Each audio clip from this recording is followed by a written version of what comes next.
Hi, I'm Phil Willmarth, and I'm the president of the International Brotherhood of Magicians. I can hear some of you out there thinking, big deal. Well, it is a big deal, and let me tell you why. It's a big deal because I am personally convinced that people, even magicians, don't give enough importance to magic. Don't realize how important magic is in our lives, how important it is to the world. And because of this belief, I've managed to talk the IBM Board of Trustees into letting me get formed an educational, not-for-profit corporation with the purpose of building an IBM Educational Conjuring Center somewhere in the United States, because that's where our membership is. And this center will be modeled after the Magic Circle in London, England, which has given us a marvelous example of how you can have a headquarters and make it pay for itself.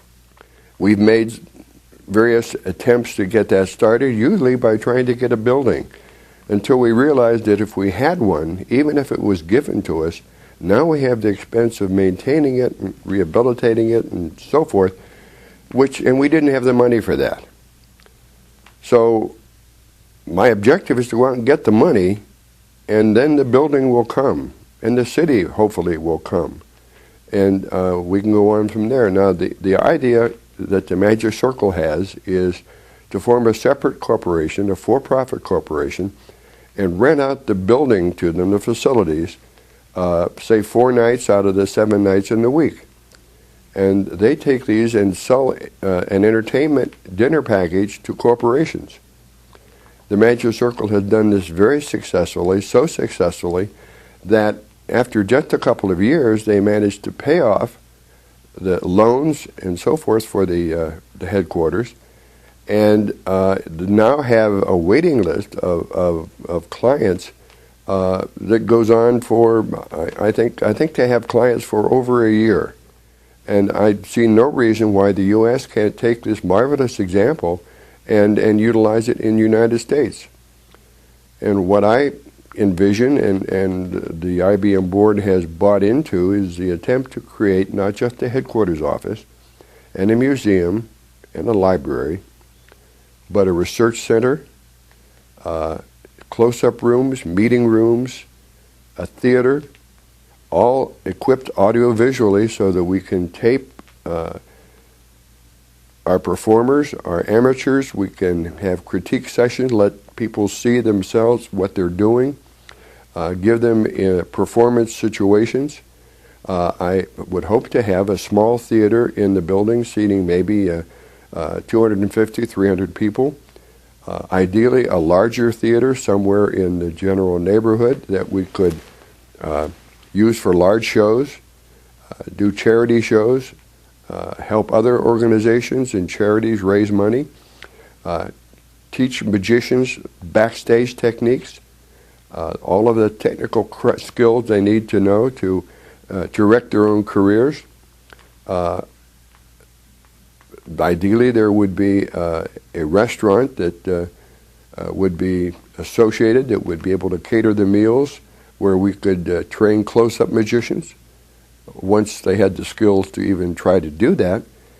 And ideally a residential hotel that we would rent out to a corporation that would run it, where we could have our staff lodged, have visiting magicians lodged, etc. It's a big dream and it's a big goal, but let me talk a little bit about what magic can do. Not very many people know about the magnificent work Kevin Spencer has done with the healing of magic. This is an offshoot of Project Magic started by David Copperfield with David Copperfield's endorsement to teach magic to rehabilitation people. And Kevin had done this all over the world. And not just physical things like the jumping rubber bands to get people to flex their fingers and so on, but also mentally handicapped children. In Hong Kong, Robbie and I went to see this Baptist rehabilitation facility where they're working with mentally handicapped people.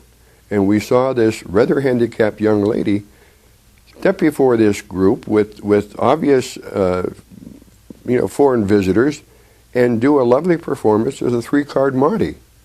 Now, she had a little help with the patter and so forth, but she did it. She stood up in front of that group and did it and got through it successfully and answered questions with poise, and she couldn't have done that a year before. Magic has helped many people, myself included, who were so much shy when they were young, to get confidence, to learn to speak in public.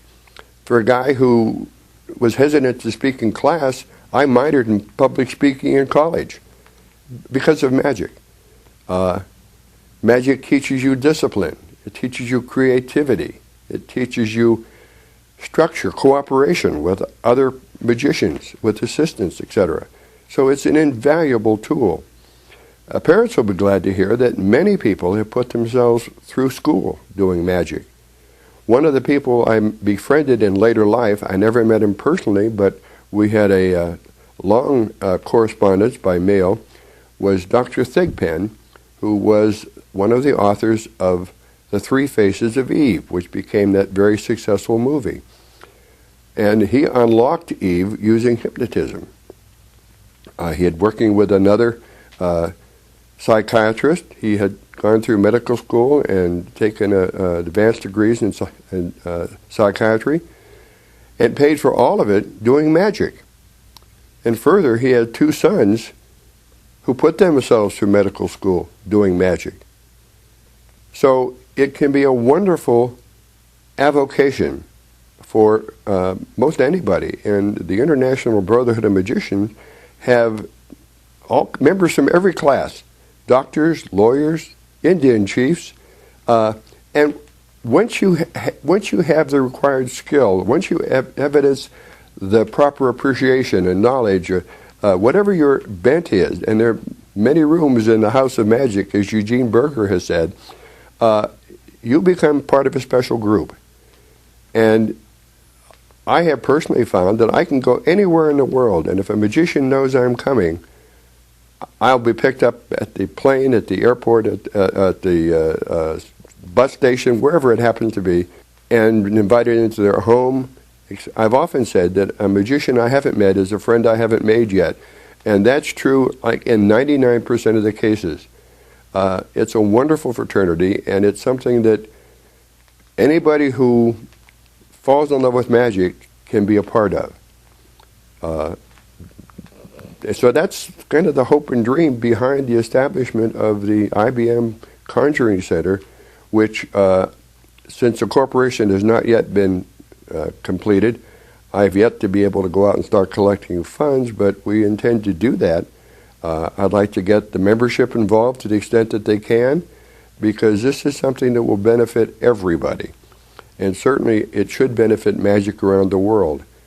And this should work hand in portal with something else the IBM is working on, and that is we're developing a web portal.